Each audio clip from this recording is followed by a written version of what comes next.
Hey everybody, welcome back to the channel. Today we're going to be discussing Nvidia and how they're seemingly slowly kind of abandoning the PC gamer.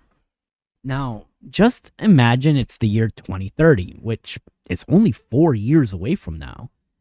Nvidia has just stepped onto the stage and unveiled its brand new RTX 7000 series graphics cards. And of course, the crowd is buzzing. The slides look incredible. The performance charts are clean and confident. And then the prices drop. And the cheapest card in the lineup starts at over $2,000. Now, the flagship model pushes close to 4,000. And then here's the kicker. Traditional rendering performance barely even moves the needle. Faster gains are modest. Raw horsepower is incremental. But upscaling, frame generation, AI acceleration, those numbers are insane. Memory bandwidth is nearly double last gen. Nvidia doesn't hide it. These GPUs aren't about brute force anymore. They're about letting AI do the heavy lifting. Now imagine this.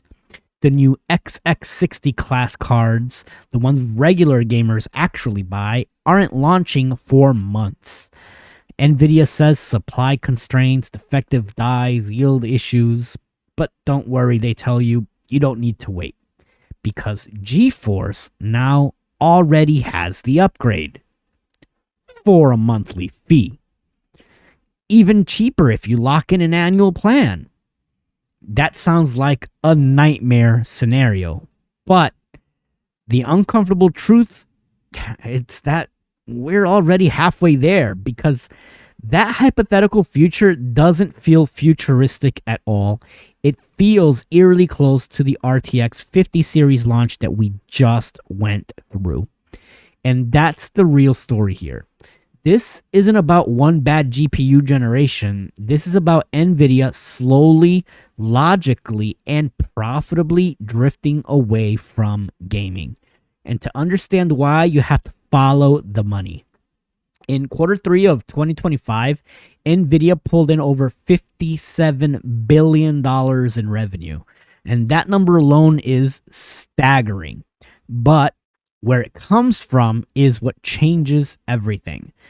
Data centers brought in $51.2 billion. That is nearly 90% of Nvidia's total revenue in a single quarter.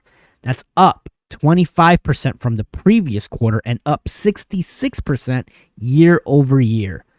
Gaming, $4.3 billion, which is great. But that's less than 8% of the company's revenue. And that's what Nvidia is still selling the most powerful consumer GPUs on the planet. With pricing and availability far better than those during the crypto chaos years, gaming revenue is technically up year over year. But compared to data centers, it's a rounding error. Just a few years ago, gaming represented over a third of Nvidia's total revenue. Now it barely registers. Now ask yourself this, where do you think that number will be in another 5 years if the AI boom keeps accelerating? If you're Jensen Huang, standing in front of your shareholders, demanding explosive growth, what do you prioritize? A low-margin gaming GPU that sparks online outrage no matter what price you put it at? Or a data center accelerator that sells for tens of thousands of dollars per unit and gets bought by the rack? And the answer isn't emotional, it's mathematical. And the signs of this shift have been hiding in plain sight for years. DLSS, frame generation, ray tracing emphasis over raw raster gains. These aren't just gamer-friendly features. These are AI technologies repurposed for consumers. Gaming became a testing ground, a showcase, a side benefit, not the core mission. And the ripple effects are already spreading beyond GPUs. One of the quietest warning signs isn't graphics cards at all. It's memory, just RAM. RAM prices have exploded. Some kits are up over 200%. Large capacity memory now costs more than high-end GPUs in some cases.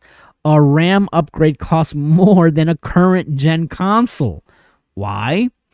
Because memory manufacturers are drowning in data center demands. HBM, LPDDR, server grade memory with massive margins. Fabrication lines are being retooled away from consumer products. And that shift creates shortages, NAND shortages, SSD shortages, consumer pricing chaos. And then something happened that should have set off alarm bells. Micron shut down Crucial, a profitable, popular consumer brand that served gamers and PC builders for literal decades. And not because it failed, but because it wasn't worth it anymore. If Micron can walk away from consumer memory despite strong demand, what's stopping Nvidia from reaching the same conclusion about gaming GPUs? Especially when rumors already suggest Nvidia is planning to cut gaming GPU supply in the coming years due to memory constraints. And notice which products get cut first. Mid-range cards, the ones gamers rely on. The ultra budget and the ultra flagship SKUs survive. Everything else becomes optional. And that's not an accident, that's a transition. History tells us how this plays out. IBM didn't disappear. It transformed. It sold off consumer hardware. It pivoted to services, enterprise, cloud, and AI. It became invisible to consumers, but massively powerful behind the scenes. Adobe didn't kill Photoshop. It transformed it. It sold off consumer hardware. It pivoted to services. Now, what does Adobe do? Subscriptions. How do you access it? It replaces ownership. You no longer have full software. Now it's Creative Cloud, locked users and into a recurring ecosystem that never really ends. Now let's look at Nvidia's GeForce Now. 25 million users. Data center GPUs, no physical cards in sight. Just access, just subscriptions, just recurring revenue. If gaming hardware becomes less profitable than gaming access, the path forward for Nvidia becomes obvious. Gaming's not going to disappear, guys, but ownership might. And that's the part that scares us. But here's the twist. If Nvidia steps back, it doesn't mean PC gaming collapses. It creates a vacuum. And sometimes vacuums get filled. AMD has already proven it can compete when given oxygen. It powers consoles. It dominates value-focused CPUs. It understands gaming as a core identity and not as a side hustle.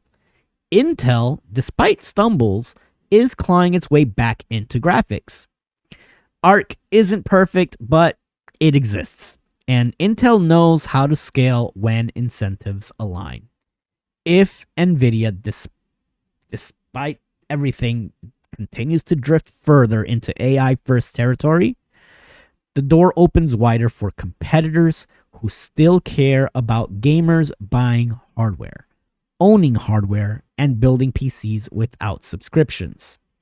The future of gaming might look different, but it won't die. And if Nvidia decides gaming is no longer worth its full attention, someone else will be more than happy to take that crown. Because gamers don't just vanish, they tend to adapt. And markets will always follow demand. As always, I want to thank you guys for being here at Star Flag Media Gaming. Let me know what you guys think about Nvidia's role as they slowly but surely creep away from PC gaming. Do you think AMD and Intel will fill those shoes? Drop a comment, leave a like, subscribe, and we will catch you in the next video.